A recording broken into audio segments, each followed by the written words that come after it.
أعوذ بجيل من البلاء الرجيم. Est-ce que tu sais pourquoi Salat al-Jama'a? Pourquoi la mosquée? Pourquoi la prière en fait? Chez nous en islam. C'est le bourak. Ça, c'est la cause, c'est le bourak. C'est à cause de le bourak, ma soeur. Non, à part le bourak en fait, en vrai. Pourquoi le Jama'a? C'est comme à l'armée. Mohammed, il avait besoin de savoir qui est avec lui et qui n'est pas avec lui. C'est pour la honte. Celui qui ne vient pas, moi. Non, du tout. En fait, c'est militaire. C'est plus militaire. C'est pour pour les rassembler tous et pour qu'ils les voient. Allez, salat au salam, pour qu'ils les voient. C'est trop.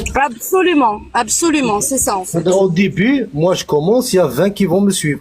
Donc les 20 vont faire la prière. Je sais à peu près qui me suit pas. Ceux qui viennent faire la prière, je peux compter sur eux.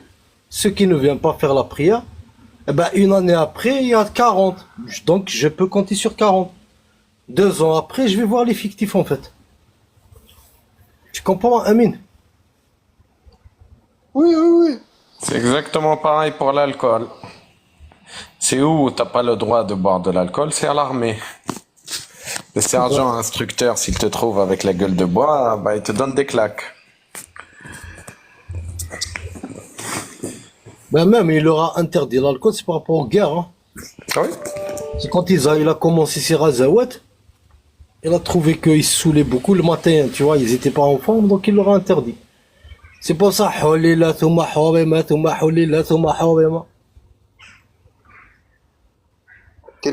ça que le moment où ils font les guerres, tu vas les retrouver qu'il leur a interdit, mais le moment où il n'y a pas de guerre, c'est bon, ils peuvent boire. C'est pour ça, dans l'islam, tu vas trouver que les califes et tout, eux, ils boivent de l'alcool, dans leur palais. Et alors, il y a un hadith, je sais plus si c'est le 446 Bukhari, ou 46 tout simplement, où le prophète, alayhi salam, dit, ordonne plutôt de tuer, de brûler les maisons de tous ceux qui ne viennent pas faire al-Jumu'ah, Salat al-Jumu'ah, la prière du vendredi. قالك لولا أشق على أمتي لأمرت أن يحرق كل من لم يخرج للصبح صلاة الفجر. Voilà le hadith, il est beau. Hein? Non, et surtout, il leur a dit, le meilleur, il leur a dit Orzu Tabouk, pour les motiver pour faire la guerre, il leur a dit Orzu Tabouk, Tarnamu Banat al-Asfar. Ça veut dire attaquer Tabouk, vous allez avoir les femmes blondes. Riyad, répète. Oui.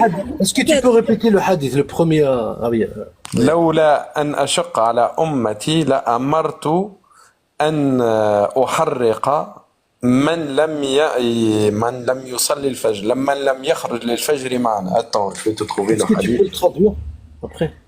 Ça veut dire, le prophète, il a dit, sauf si je trouve que c'est trop, ou c'est vraiment extrême, j'aurais brûlé tous ceux qui ne se sont pas réveillés.